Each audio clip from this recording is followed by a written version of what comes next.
ठीक है, थोड़ा सा एक लास्ट टॉपिक और बच गया है पैराबोला में, उसको भी देख लेते हैं हम। मतलब क्वाड्रेटिक में क्या है, जैसे सपोज करो कि ये हमारे पास एक्स एक्सिस हो गया और ये हमारा एक वाई एक्सिस हो गया।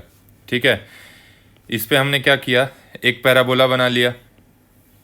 ये हमारा एक पैराबोला हो गया सपोज करो इस एक्स और वाई एक्सिस पे।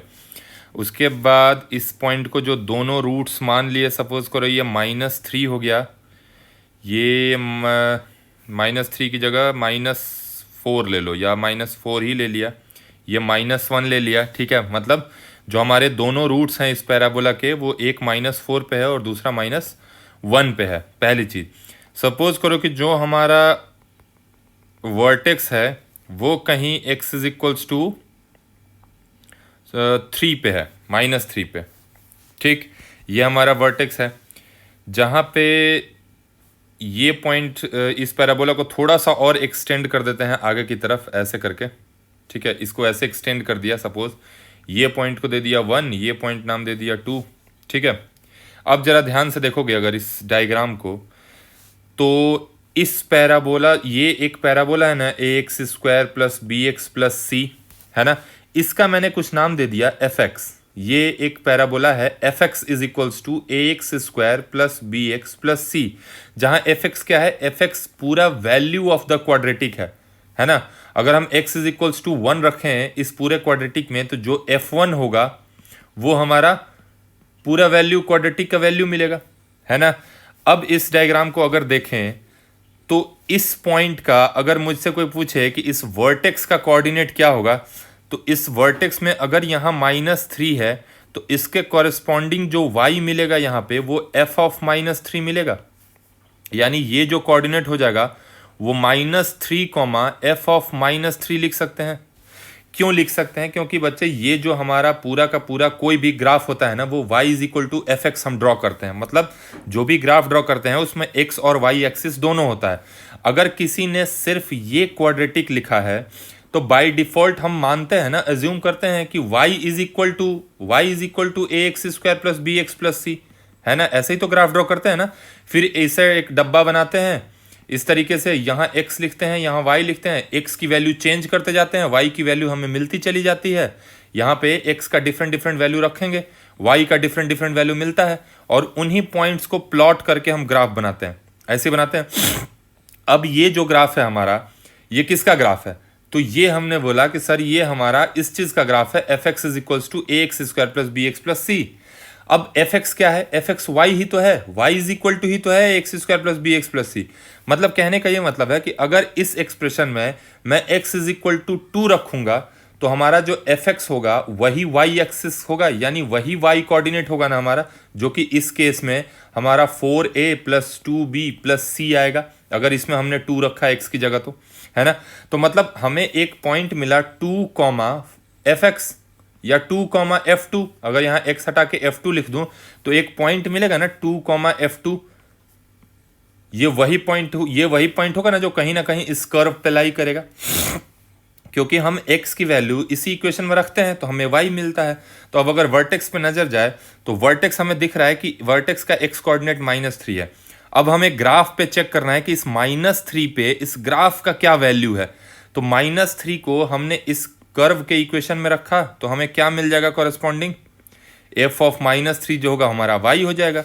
इसका मतलब है इस पॉइंट का जो कोऑर्डिनेट होगा वो -3, y होगा, y coordinate at this point. और y कोऑर्डिनेट कितना होता है? f ऑफ -3 ही तो होगा, है ना।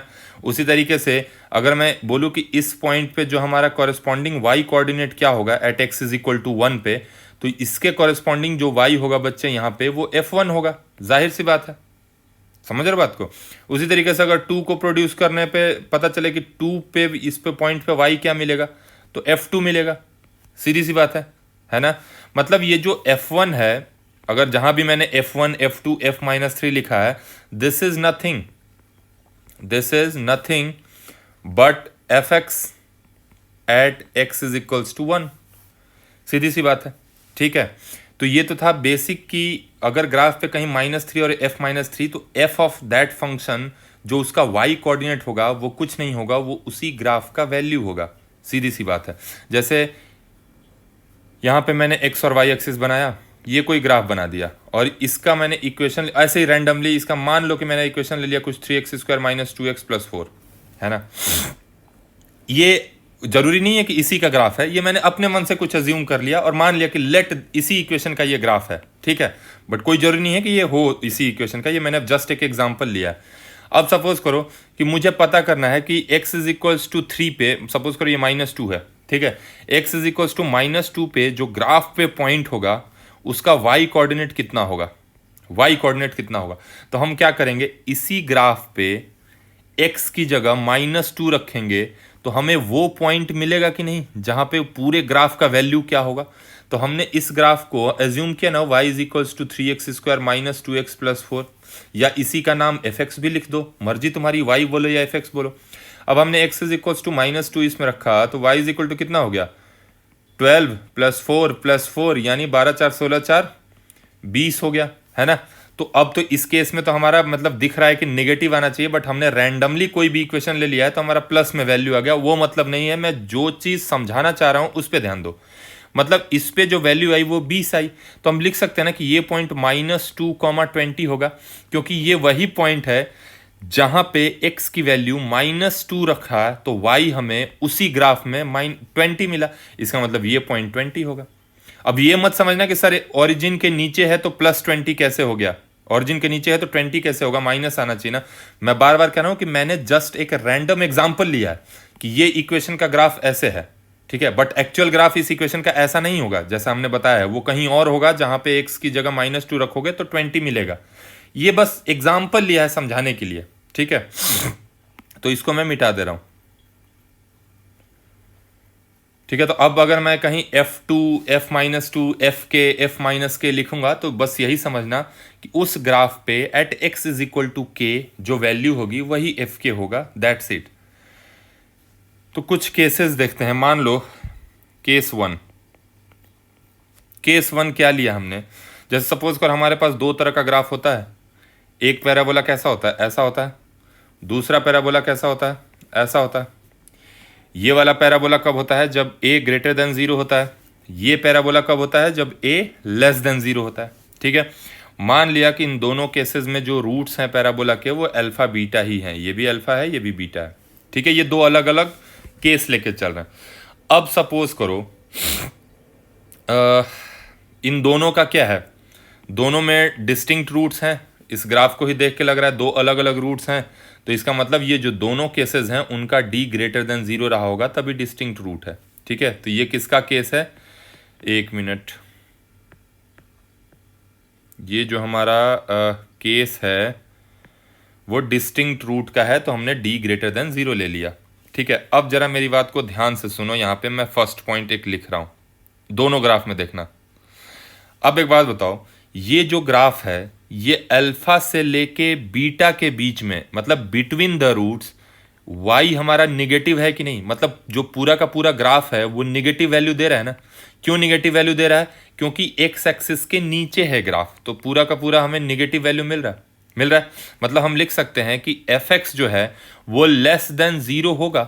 किस लिए, x बिलोंग्स टू अल्फा से बीटा, मतलब अल्फा से रूट अगर कोई बड़ा हो और बीटा से छोटा हो, मतलब इन सभी x के लिए जो y होगा इनके कॉरेस्पॉन्डिंग वो निगेटिव मिलेगा क्या, देखो तो। मतलब इस ग्राफ पे बीटा और अल्फा के बीच में कोई भी पॉइंट ले लोगे तो उसका जो y कोऑर्डिनेट होगा वो निगेटिव ही होगा, मतलब पूरा का पूरा जो फंक्शन है वो निगेटिव वैल्यू ही देगा। तो लिख दिया मैंने fx लेस देन 0। बट जो अगर हमारा ये तो तब होगा ना जब a ग्रेटर देन 0 है। अगर a लेस देन 0 हुआ तो यही केस क्या बन जाएगा, अगर a लेस देन 0 हुआ तो जब हमारा fx जो है वो ग्रेटर देन 0 होगा कि नहीं, बिटवीन द रूट्स अल्फा से लेके बीटा तक। मैंने देखो ओपन ब्रैकेट लिया है, ओपन ब्रैकेट मतलब अल्फा और बीटा भी इंक्लूड नहीं करना है, इसका मतलब greater than alpha less than beta. तो अगर रूट्स हमारा x का वैल्यू बिटवीन द रूट्स है तो अगर a ग्रेटर देन 0 है तो पूरा का पूरा फंक्शन लेस देन 0 होगा, और अगर a लेस देन 0 है तो ये देखो बिटवीन द रूट्स जो हमारा ग्राफ है वो ग्रेटर देन 0 है, मतलब x एक्सिस के ऊपर है। x एक्सिस के ऊपर मतलब पॉजिटिव y, मतलब पॉजिटिव fx मिलेगा, है ना। तो पूरा का पूरा fx ग्रेटर देन 0 मिल जाएगा, पहली चीज। दूसरी चीज, ये जो केस है इसमें F X less than zero कहां मिलेगा? तो बोलेंगे sir X belongs to minus infinity से अल्फा यूनियन बीटा से इंफिनिटी तक हमें जो वैल्यू मिलेगी वो क्या मिलेगी? लेस देन जीरो मिलेगी। क्यों मिलेगी लेस देन जीरो? क्योंकि जो ये वाला रीजन है अल्फा के पहले पहले सॉरी ये ग्रेटर देन जीरो वाला रीजन है। लेस देन तो हम ले चुके हैं ना, यहां पे लेस देन तो ले चुके हैं, तो ये ग्रेटर देन जीरो वाला है। मतलब अल्फा के पहले कहीं भी एक्स ले लो, जो मर्जी वो एक्स ले लो, उसके कॉरेस्पॉन्डिंग जो वाई मिलेगा ना ग्राफ पे वो पॉजिटिव मिलेगा, मतलब ग्रेटर देन जीरो मिलेगा। उसी तरीके से बीटा के बाद कहीं भी चले जाओ पॉजिटिव वैल्यू ही मिलेगी उस ग्राफ में, मतलब ये सारे पॉजिटिव वैल्यू देंगे ये वाले, है ना। अब यहां भी देखो हमने अल्फा को भी ओपन ब्रैकेट में रखा है और बीटा को भी ओपन ब्रैकेट में रखा है, मतलब अल्फा और बीटा पे पॉजिटिव वैल्यू नहीं मिल रहा है, वहां जीरो मिल रहा है, इसीलिए हम ओपन ब्रैकेट में रखे हुए हैं। दूसरा क्या हो जाएगा कि ये वैल्यू उसी रेंज के लिए लेस देन जीरो मिलेगा। कहां पे? X belongs to minus infinity से अल्फा यूनियन बीटा से इंफिनिटी। जिनको ये लिमिट नहीं समझ में आ रहा है वो जाके सबसे पहले इनइक्वलिटी का चैप्टर देखो, प्लेलिस्ट में जाओ, आईआईटी वाले में सेक्शन में जाओ, इनइक्वलिटी टॉपिक देखो, तब समझ में आ जाएगा कि क्या है ये। ठीक है, वो किसी भी 11th की पढ़ाई शुरू करने से पहले वो सब सारी चीजें लॉग और इनइक्वलिटी पता होना चाहिए। ठीक है, दो केसेस, फाइनल केस क्या लिखेंगे हम कि जो हमारा फंक्शन होगा वो इक्वल टू जीरो कहां हो जाएगा? तो अल्फा और बीटा पे, ये दोनों के लिए वैलिड है। ये वाला फंक्शन भी जो एफ एक्स है वो जीरो हो जाएगा अल्फा और बीटा पे। ठीक है, तो ये हमारा पहला केस था जब डी ग्रेटर देन जीरो था, मतलब हमें दो डिस्टिंक्ट रूट्स मिल रहे थे। तब हमने देखा कि ग्राफ का नेचर क्या क्या है, मतलब negative graph between the roots होता है, पॉजिटिव बियॉन्ड द रूट्स होता है। बट अगर ए लेस देन जीरो है तो निगेटिव मिलेगा हमें बियॉन्ड द रूट्स और पॉजिटिव वैल्यू मिलेगी बिटवीन द रूट्स। ठीक, इतना पॉइंट याद रहेगा।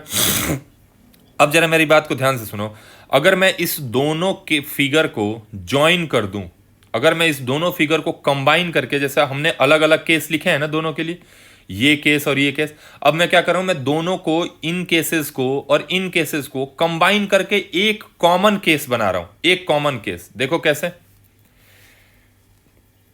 यहां कंबाइनिंग फिगर 1 एंड फिगर 2, मतलब मैं एक कॉमन कंडीशन लिख दे रहा हूं जो ए ग्रेटर देन जीरो और ए लेस देन जीरो दोनों के लिए वैलिड होगा। क्या होगा देखो, सबसे पहले मैं क्या लिख रहा हूं, ए इंटू एफ एक्स जो होगा हमारा, ए इंटू एफ एक्स जो होगा वो हमेशा लेस देन जीरो होगा। कब? फॉर ऑल, इस साइन को बोलते हैं फॉर ऑल। फॉर ऑल को ऐसे उल्टा ए लिखते हैं। ठीक है, for all X belongs to alpha से बीटा। ठीक है, अब मैंने यहां ए से मल्टीप्लाई क्यों किया है? क्योंकि दोनों केस कंबाइन करने हैं मुझे, ये वाला केस भी और ये वाला केस भी। कैसे कंबाइन होगा देखो, रेड कलर से। अब अगर इसमें ए की वैल्यू हमारा ग्रेटर देन जीरो है तो ए इंटू एफ एक्स जो होगा वो अपने आप ग्रेटर देन जीरो हो जाएगा, उसमें तो कोई डाउट ही नहीं है। समझ रहे हो? यानी ये वाला केस इंक्लूड हो गया कि जब ए हमारा ग्रेटर देन जीरो है तो ए एफ एक्स जो हमारा ए एफ एक्स है, कहाँ गया, हाँ, ए एफ एक्स जो है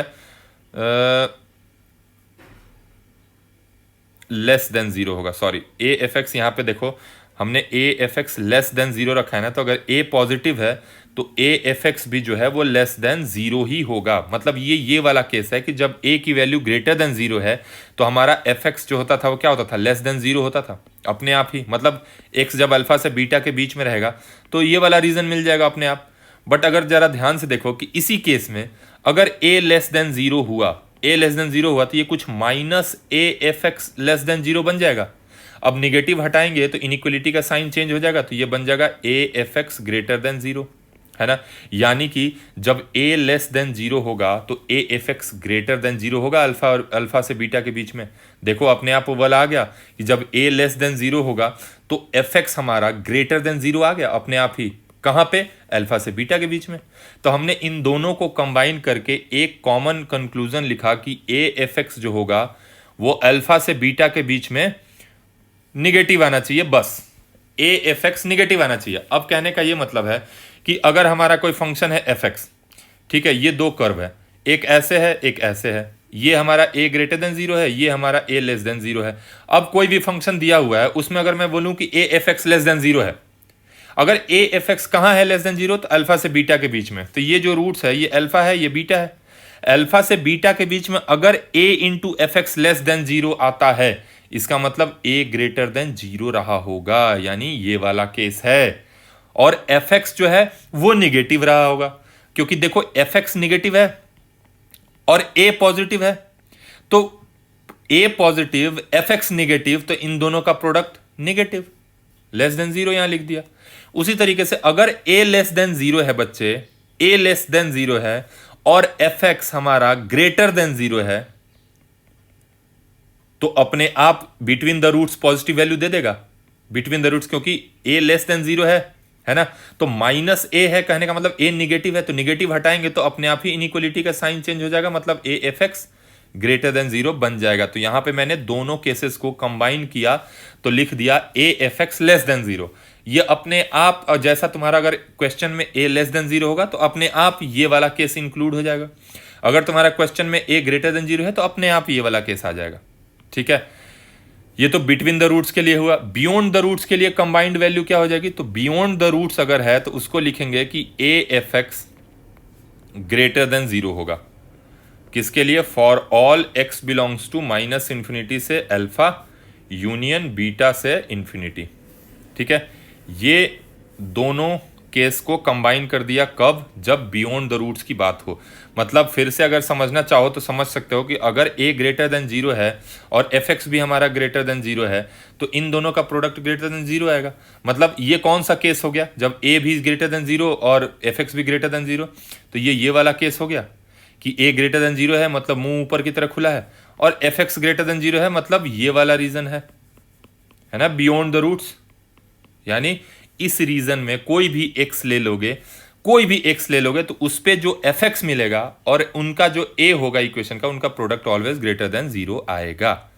वहीं अगर a निगेटिव ले लोगे, मतलब तुमने ये वाला केस लिया है, तो इस बीच में अगर कोई भी एफ एक्स लोगे, कोई भी एफ एक्स, अगर a निगेटिव है तो एफ एक्स क्या है हमारा, नीचे है, एफ एक्स भी निगेटिव, एफ एक्स भी निगेटिव और a भी निगेटिव, तो a इंटू एफ एक्स क्या हो जाएगा बियॉन्ड द रूट्स के लिए, निगेटिव। समझ रहे हो, a इंटू एफ एक्स क्या है, अब हमारा a अगर निगेटिव है, a अगर निगेटिव है तो एफ एक्स में मल्टीप्लाई करोगे तो ओवरऑल तो निगेटिव बना देगा ना इसको। निगेटिव का मतलब क्या है कि ये वाला रीजन होगा निगेटिव होगा, बियॉन्ड द रूट्स वाला। ठीक है, तो कभी भी अगर d ग्रेटर देन जीरो है और beyond the roots nature of graph पूछा जाए तो बोलेंगे कि 1 मिनट हम बताते हैं नेचर क्या होगा। a इंटू एफ एक्स करेंगे उस ग्राफ का, उस गिवन x पे अगर ग्रेटर देन जीरो आता है तो बोलेंगे कि भाई बियॉन्ड द रूट्स वो पॉइंट लाई करेगा। वो जो हमने x लिया है वो बियॉन्ड द रूट्स का पॉइंट है अगर a f x greater than zero आता है तो। समझ रहे हो। अब चलते हैं केस 2 ले लेते हैं। केस 2, केस 2 क्या है कि d लेस देन जीरो अगर है तो फिर से अगर d लेस देन जीरो है तो दोनों केस को अगर देखा जाए, दोनों ही केसेस को, तो d लेस देन जीरो में तो ग्राफ हमारा ऐसा भी बन सकता है, ऐसा भी बन सकता है और ऐसा भी बन सकता है। ये कब बनेगा, जब a ग्रेटर देन जीरो होगा, और ये कब बनेगा, जब a लेस देन जीरो होगा। फिर से वही सब राम कहानी शुरू हो जाएगा कि इसमें क्या बोलेंगे कि सर जो हमारा एफ एक्स है ना वो ऑलवेज ग्रेटर देन जीरो होगा। ऑलवेज मतलब for all x belongs to real, जो मर्जी वो x ले लो, एफ एक्स हमेशा ग्रेटर देन जीरो होगा। इसमें क्या बोलेंगे कि आप जो मर्जी वो x ले लो, एफ एक्स हमेशा लेस देन जीरो होगा। x बिलोंग्स टू रियल, कोई भी रियल वैल्यू ले लो यही होगा। तो अगर इन दोनों को कंबाइन करें तो हम क्या लिखेंगे कि a f x greater than zero होगा। दोनों को कंबाइन कर दिया a से मल्टीप्लाई करके, यानी x बिलोंग्स टू r। ठीक, मतलब कहने का ये मतलब है कि ये जो हमारे पास दोनों ग्राफ हैं, अगर इन दोनों केसेस को कंबाइन करूं, अब अगर a निगेटिव है, ठीक है, तो अपने आप ये जो पूरी वैल्यू होगी वो लेस देन जीरो आ जाएगी। समझ रहे हो, अगर a निगेटिव है तो ये वैल्यू तो अपने आप ही लेस देन जीरो हो जाएगा ना। मान लो कोई a की वैल्यू मैंने -3 ले ली, तो -3 इंटू एफ एक्स हमारा ग्रेटर देन जीरो है, तो एफ एक्स तो अपने आप ही लेस देन जीरो आ गया, मतलब अपने आप ही निगेटिव आ गया ना, ये 3 माइनस की वजह से इनइक्वालिटी का साइन चेंज हो गया, मतलब ये वाला केस। और अगर ए पॉजिटिव है फिर तो ग्रेटर देन जीरो है ही, मतलब ये वाला केस। तो दोनों को कंबाइन करने के लिए हमने ए से मल्टीप्लाई करके इन दोनों इक्वेशंस को कंबाइन कर दिया। ठीक है, थर्ड केस हमारे पास लास्ट क्या बचता है कि d इक्वल टू जीरो। अभी हमने ग्रेटर देन जीरो पढ़ लिया, लेस देन जीरो पढ़ लिया, अब पढ़ते हैं d इक्वल टू जीरो। तो केस 3 क्या है कि अगर हमारा d इक्वल टू जीरो है, फिर से देखो d इक्वल टू जीरो में कौन सा केस बनता है, d इक्वल टू जीरो में ग्राफ टच करता है पैराबोला को, मतलब ऐसा या तो ऐसा। ये वाला कब बनेगा बच्चे, जब a ग्रेटर देन जीरो होगा। ये वाला कब बनेगा, जब a लेस देन जीरो होगा। फिर से अगर यहां देखा जाए तो जो fx है, fx वो ग्रेटर देन या इक्वल टू जीरो होगा for all x belongs to r। ये भी जो वैल्यू होगी वो fx less than equal to zero होगी for all x belongs to real. मतलब x की जो मर्जी वो वैल्यू ले लो, माइनस इन्फिनिटी से इन्फिनिटी जो हमारा fx है, अगर d जीरो है, डिस्क्रिमिनेंट जीरो है, तो हमेशा क्या होगा, या तो जीरो आएगा वैल्यू fx का, या तो हमेशा पॉजिटिव होगा। नेगेटिव तो हो ही नहीं सकता अगर a ग्रेटर देन जीरो है तो। ठीक है, बट अगर a लेस देन जीरो है तो कभी भी वैल्यू पॉजिटिव नहीं हो सकती, मतलब इस इलाके में कभी भी ग्राफ नहीं आएगा। मैक्सिमम ग्राफ टच करेगा, यानी इक्वल टू जीरो वैल्यू मिलेगा, या तो नेगेटिव रहेगा। ठीक है, ये ऑलरेडी स्टार्टिंग में जिनका ग्राफ का कॉन्सेप्ट क्लियर होगा उनको ये सारी चीजें समझ में आ रही होंगी। ठीक है, लास्ट एक चीज देखो, लास्ट कि अगर मैं बोलूं इफ fk1 कोई दो नंबर है, सपोज करो कि सबसे पहले तो ये समझो कि हमारे पास ग्राफ है एक। ठीक है, अब देखो ग्राफ क्या क्या हो सकता है, ये हमने 3 ग्राफ्स लिए, पहले समझो फिर लिखवाऊंगा केस। ठीक है, एक ग्राफ हमने क्या लिया, ऐसा लिया, दूसरा वाला कैसा लिया, ऐसा लिया, और तीसरा वाला कैसा लिया, ऐसा लिया। ये 3 लिए अलग अलग हमने ग्राफ। ठीक है, अब बात करते हैं थोड़ा सा तीनों केसेस का अलग अलग तरीके से। तो जो पहला केस है उसको ध्यान से देखो, अगर कोई भी 2x ले लिया मैंने, कोई भी 2x, ठीक, सपोज करो यहां पे हमने कोई भी कांस्टेंट वैल्यू ले ली x की।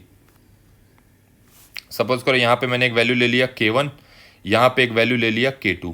ठीक है, ये जो रूट्स हैं हमारे अल्फा और बीटा, ये रूट्स हैं, ये दोनों रूट्स यहीं पे हैं। दूसरे वाले जो ग्राफ है उसमें देखो रेड कलर से दिखा रहा हूं मैं, इसमें दोनों रूट्स यहीं पे है, अल्फा कह लो या बीटा कह लो, अल्फा कॉमा बीटा नहीं लिखूंगा मैं, अल्फा कह लो या बीटा कह लो, दोनों रूट्स यहीं पे होंगे, alpha is equal to beta.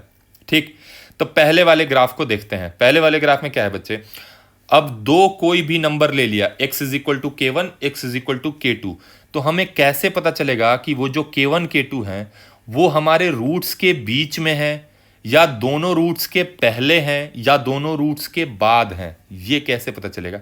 ध्यान से देखो, अगर अब इस पे जो k1 पे जो वैल्यू हमें ग्राफ पे मिलेगी वो यहां fk1 मिलेगा। उसी तरीके से ये fk2 है, ये fk2 है। उसी तरीके से जब इस पे कोई वैल्यू मिलेगी ग्राफ पे तो ये fk1 है ना। अब मेरी बात सुनो, मैं एक स्टेटमेंट लिख रहा हूं, अगर f of k1 into f of k2 less than zero है, तो अगर f ऑफ k1 और into f of k2 less than zero है तो roots should be real and distinct and between k1 and k2 there should be exactly one root। ठीक, मेरी बात को ध्यान से सुनो कि सबसे पहले हमने क्या लिया, सबसे पहले हमने क्या स्टेटमेंट लिखा, ये तीनों ग्राफ समझ गए कि अगर दो कांस्टेंट इधर इधर होंगे तो जो वैल्यू होगी वो कहीं ना कहीं ग्राफ पे लाई करेगी। अगर a ग्रेटर देन जीरो है तो, अगर a लेस देन जीरो करता तो दोनों वैल्यू कहीं ना कहीं नीचे लाई करती ग्राफ पे, है ना। अब आते हैं इस स्टेटमेंट पे कि ये लिखा क्या हुआ है। अब जैसे सपोज करो कि एक कोई ग्राफ बनाया मैंने ऐसा, ठीक, एक पॉइंट इधर है कहीं K1, एक पॉइंट इधर है कहीं K2। क्यों लिया है? क्योंकि K1 पे जो वैल्यू मिल रही है वो पॉजिटिव मिल रही है और K2 पे जो वैल्यू मिल रही है वो निगेटिव मिल रही है। सीधी सी बात है। मतलब अगर K1 हमारा ग्रेटर देन 0, मतलब ये जो पॉइंट होगा वो FK1 होगा वाई एक्सिस पे, और ये जो पॉइंट होगा वो FK2 होगा। ठीक है, तो अगर जब भी FK1 into FK2 less than 0 आया, इसका मतलब हमेशा जो है ग्राफ जो हमारे दोनों K1 और K2 पॉइंट्स है ना, उनके बीच में एक रूट आएगा ही आएगा। और जरा इसको डिटेल में समझाता हूं कैसे। मान लो ये हमारा ग्राफ है, ठीक है, ये हमने एक ग्राफ लिया। इस ग्राफ पे यहां पे कोई पॉइंट है K1 और यहीं पे कोई पॉइंट है K2। ठीक है, अब इस पॉइंट पे K1 पे जो हमें वैल्यू मिला, इस पॉइंट पे वो FK1 मिलेगा और K2 पे जो वैल्यू मिला वो FK2 मिलेगा।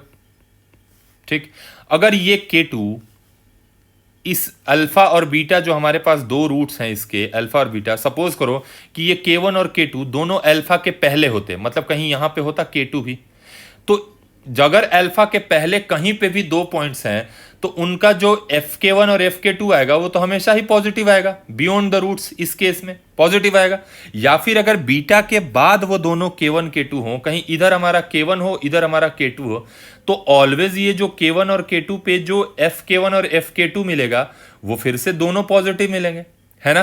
तो अब हमें क्या होगा कि FK1 और FK2, अब ग्राफ जो एक और केस अगर देखा जाए ग्राफ का, तो वो क्या हो सकता है, मैक्सिमम एक ऐसा ग्राफ हो सकता है।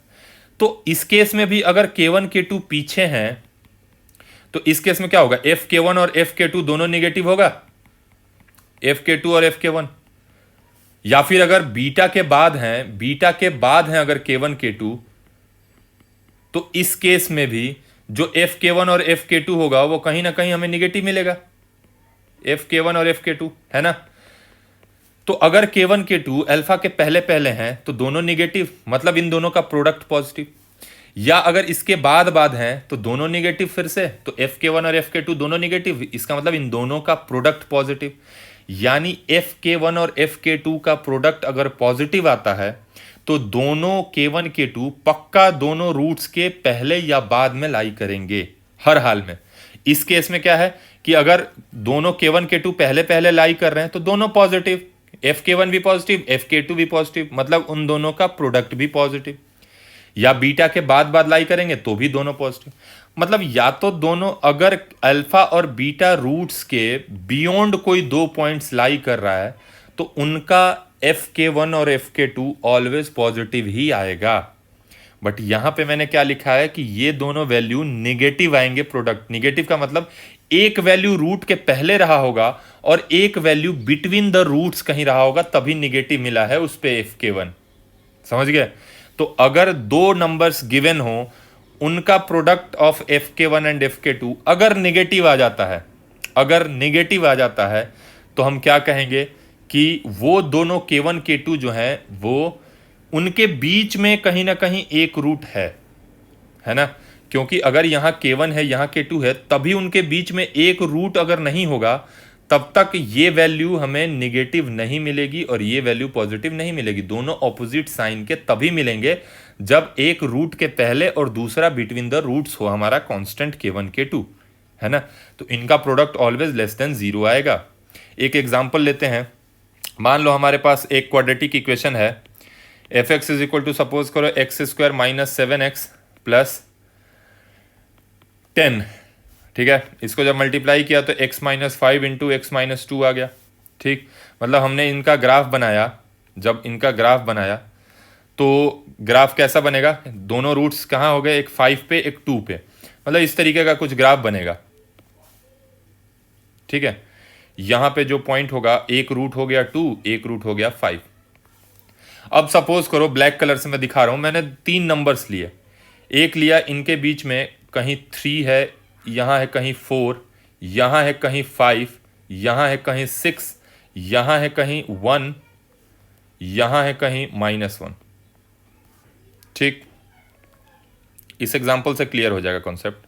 ये हमारा सपोज करो पैराबोला, अच्छे से ड्रॉ कर देता हूं। ये हमारा पैराबोला है, ऐसा। ठीक है, अब चलते हैं थोड़ा सा, देखो अब सपोज करो कोई भी दो कांस्टेंट लिया मैंने, सपोज करो -1 ले लिया और 1 ले लिया। ठीक है, इस -1 पे जो वैल्यू मिलेगी f-1 की वो इधर मिलेगी कहीं, यानी पॉजिटिव y मिलेगा।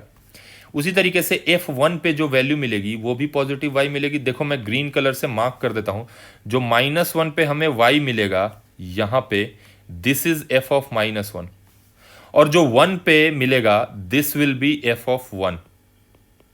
ठीक है, उसी तरीके से जो 3 पे मिलेगा वो यहां पे मिलेगा f ऑफ 3, और जो 4 पे मिलेगा वो भी कहीं इधर ही मिलेगा f ऑफ 4। ठीक है, उसी तरीके से 5 तो रूट ही है, तो इसको 5 मतलब 6 और 7 ले लो, क्योंकि 5 तो हमारा रूट ही है। तो अगर 6 पे देखा जाए, इस पे जो वैल्यू मिलेगी f6 की वो कहीं इधर मिलेगी। उसी तरीके से f7 भी मिल जाएगा हम लोगों को। अब बताता हूं मैं कि ये कंडीशन क्या लिखा हुआ है। ये जो कंडीशन मैंने लिखा है ये क्या है कंडीशन, ये है कि सपोज करो हमें रैंडमली दो नंबर दे दिया गया। हमें कौन सा दो नंबर दिया, हमें सपोज करो k1 हमें दे दिया गया -1 और k2 दे दिया गया 1, और हमसे पूछा गया कि क्या ये दोनों नंबर्स रूट के बियॉन्ड लाई कर रहे हैं या बिटवीन द रूट्स लाई कर रहे हैं, जो हमें कंडीशंस गिवन है उसके हिसाब से। कुछ क्वेश्चन दिया होगा, इक्वेशन दिया होगा। अब हम क्या करेंगे, चुपचाप इन इक्वेशंस को रख देंगे अपने क्वाड्रेटिक में। तो हमें क्वाड्रेटिक क्या मिला था, एफ एक्स हमारा क्या था, x² -7x प्लस 10। हमने देखा f ऑफ -1 निकाला, तो देखा कि सर ये तो f ऑफ -1 हमारा +7 + 10 यानी 18 आ रहा है। f ऑफ 1 निकाला तो ये देखा तो 1 - 7 + 10 निकाला यानी 4 आ रहा है ना। तो f of -1 into f of 1 किया तो हमारा 18 × 4 72, मतलब कुछ पॉजिटिव वैल्यू मिला। इसका मतलब पॉजिटिव मिला, मतलब दोनों पॉइंट्स ग्राफ के बियॉन्ड है, इधर है या फिर उसके बाद हो सकते हैं, है ना। क्योंकि जब f6 और f7 पे वैल्यू निकालोगे fx की, तो ग्राफ से ही देख के लग रहा है कि f6 पे भी पॉजिटिव f7 पे भी पॉजिटिव, तो दोनों का प्रोडक्ट भी > 0 ही मिलेगा। बट जैसे ही तुम एक पॉइंट इन दोनों के बियॉन्ड का ले लो, कोई भी एक नंबर ले लो, और एक पॉइंट, एक कांस्टेंट इसके बीच में कोई भी नंबर ले लो बिटवीन द रूट्स, तब जो प्रोडक्ट होगा वो निगेटिव आ जाएगा। क्यों? क्योंकि बियॉन्ड में जब हम y चेक करेंगे तो इन सारे बियॉन्ड के लिए हमारा जो ग्राफ है वो > 0 है ना। तो इस पे जो fk आएगा वो तो पॉजिटिव आएगा क्योंकि बियॉन्ड की बात करी। बट जैसे ही बिटवीन द रूट्स कोई कांस्टेंट लोगे तो उस पे जो fk मिलेगा बच्चे वो नेगेटिव मिलेगा। तो एक वैल्यू पॉजिटिव का लोगे, एक पॉजिटिव का लोगे और दूसरा नेगेटिव का लोगे, तो fk1 इंटू fk2 तो नेगेटिव ही आएगा ना, पॉजिटिव इंटू नेगेटिव। तो इसका मतलब एक पॉइंट पक्का बियॉन्ड द रूट्स है और दूसरा बीच में है, यानी एक रूट हमेशा इन दोनों नंबर्स के बीच में ही लाई करेगा। ठीक है, तो वही केस यहां पे लिखा हुआ है कि अगर fk1 और fk2 <0 है तो हमारा एक रूट इसी के बीच में लाई करेगा। ठीक है, होप कि तुम लोगों को ये सारी चीज़ें समझ में आया होगा। ठीक है, ओके।